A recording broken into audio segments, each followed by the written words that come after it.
अपन शांतिपूर्वक तरीके से अपनी जो मांगे हैं, जो संविधान में निहित है, और ये हमारे पुरखों ने लड़ झगड़ के अपना त्याग बलिदान दे के ये मांगे अंग्रेजों से और तत्कालीन जो संविधान निर्माता थे उनसे जो मनवा के संविधान में निहित की गई है।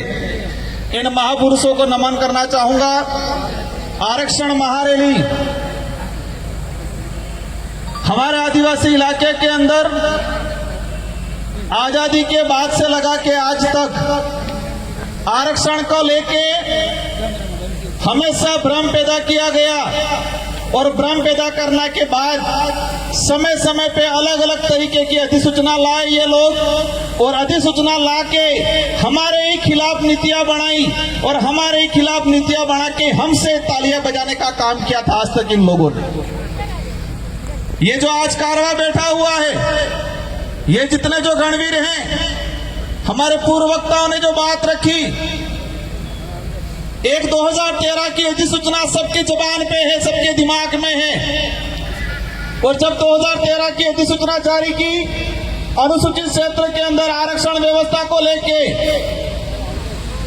तो हमारे लोगों को बताया गया कि आपके फायदे के लिए है, आपके बच्चे इससे नौकरी लगेंगे, और हमारे पढ़े लिखे तो ठीक है, लेकिन बेचारे हमारे कभी स्कूल नहीं गए, वो माँ बाप खुश हो गए कि अच्छी अधिसूचना आई है, हमारे लड़के कांस्टेबल बनेंगे, हमारे लड़के आरएस बनेंगे, हमारे लड़के डॉक्टर बनेंगे। लेकिन 2013 की अधिसूचना ऐसी थी, 2013 से लगा के आज 2025 हो गया, और इतने सालों के अंदर मैंने हर भर्ती का डाटा निकाल रखा है, लेकिन समय अभाव की बात करें तो मैं 1 या 2 भर्तियों का उदाहरण बता पाऊंगा। अब इन लोगों ने कहा सबसे पहले हम पुलिस भर्ती को ही ले लें, क्योंकि पुलिस भर्ती को इसलिए लेते हैं कि हमारे इस समाज सर्टिफिकेट लगा के पुलिस कर्मचारी अधिकारी बनते हैं, और बनने के बाद अपने आप को 30 मार का समझते हैं, और हमारे गरीब भाइयों को अंदर जेल में डालने का काम करते हैं। सब नहीं करते हैं, कुछ लोग करते हैं। कुछ लोग उस सर्टिफिकेट का कर्ज भी उतारना जानते हैं। साथियों, पुलिस भर्ती की अगर बात करें, पिछले 2013 से लगा के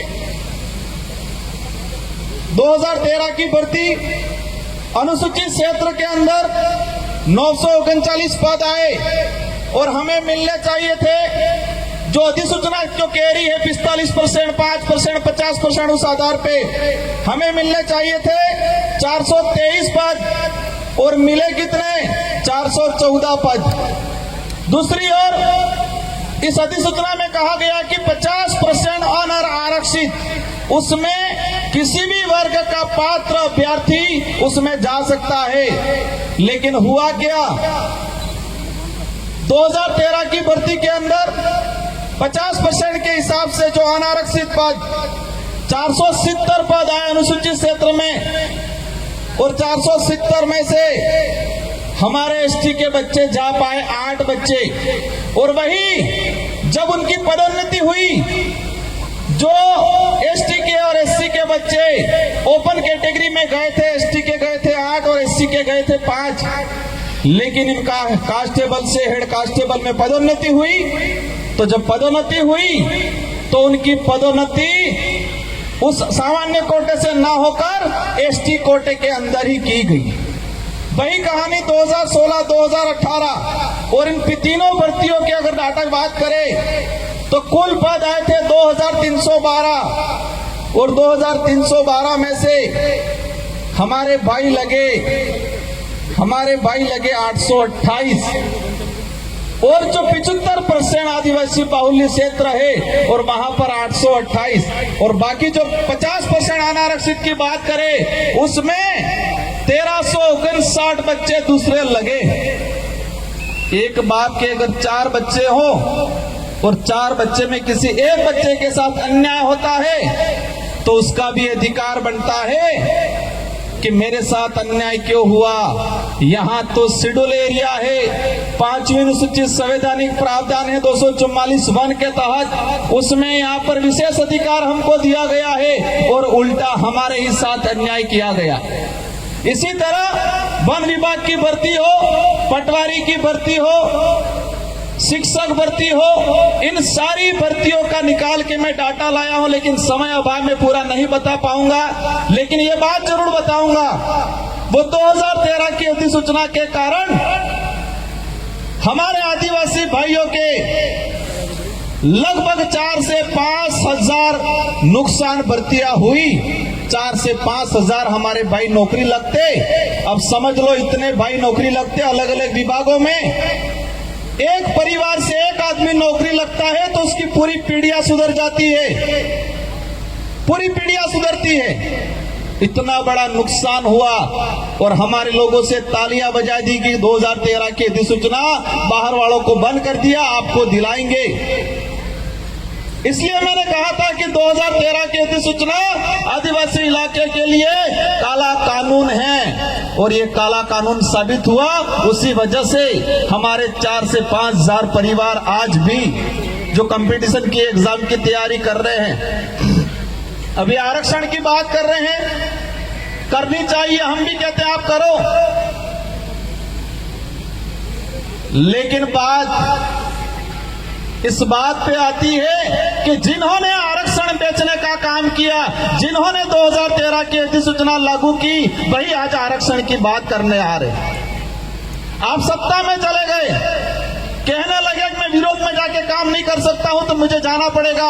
आप गए, कोई दिक्कत नहीं, आपको रैलियां और सभा करने की जरूरत नहीं है। अगर आपको दिलाना ही है वास्तविक तो आप जाके सत्ता में हो, दिला दो। रैलियां करके हमारे बेरोजगार भाइयों को क्यों बेवकूफ बना रहे हो।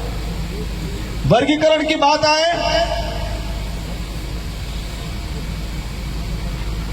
सुप्रीम कोर्ट का जजमेंट आया, हरियाणा का एक मामला था एससी समुदाय से, और सुप्रीम कोर्ट ने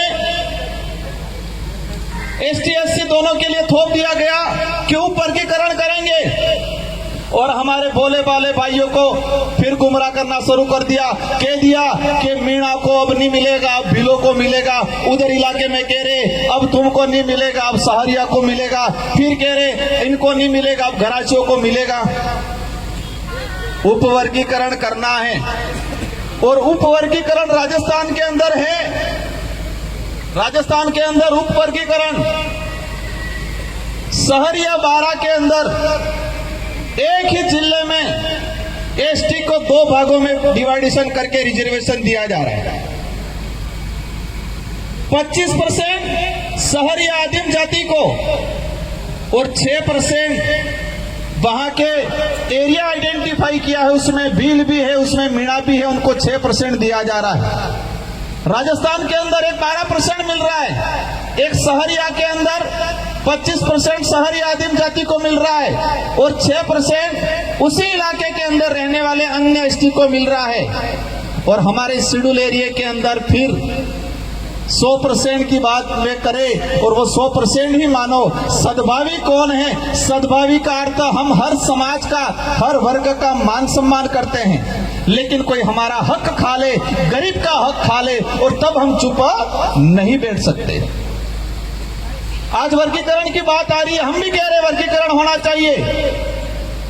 जो गरीब परिवार को नहीं मिला उसको मिलना चाहिए, लेकिन कैसे मिलेगा, कैसे दिलाना है, वो हम तय करेंगे। आदिवासी बाहुल्य क्षेत्र के जितने जो जनप्रतिनिधि है वो तय करेंगे और वो तय करके टीएससी में भेजेंगे और ट्राइबल एडवाइजरी काउंसिल राज्यपाल को भेजेगी और सारे राज्यों के राज्यपाल महोदय राष्ट्रपति को भेजेंगे। इसके बाद तरीके से लागू हो। अगर वर्गीकरण करना है, रेगिस्तान इलाके के भाई बयान कर रहे, डिटेल्स दे दो क्षेत्रीय आधार पे, अनुसूचित क्षेत्र में क्षेत्रीय आधार पे दे दो, और शहरिया हमारा हाड़ोती वाला इलाका और फिर गैर अनुसूचित क्षेत्र वर्गीकरण करना है, क्षेत्रीय आधार पे कर दो तो कोई समस्या भी नहीं आएगी, न कोई लड़ाई होगी, न जातियों में बांटा जाएगा। अधिसूचना के आधार पे राजस्थान के अंदर 12 से 16 प्रकार की जातियां हैं। कितने भाग बांटोगे आप? ये लड़ाई करने का तरीका है। और जब इतना 12 भागों में आरक्षण बढ़ जाएगा, फिर रोस्टर का क्या होगा? क्या होगा रोस्टर प्रणाली का? अब हमारे जो गरीब भाई आए उनको बेचारों को पता नहीं रोस्टर क्या होगा।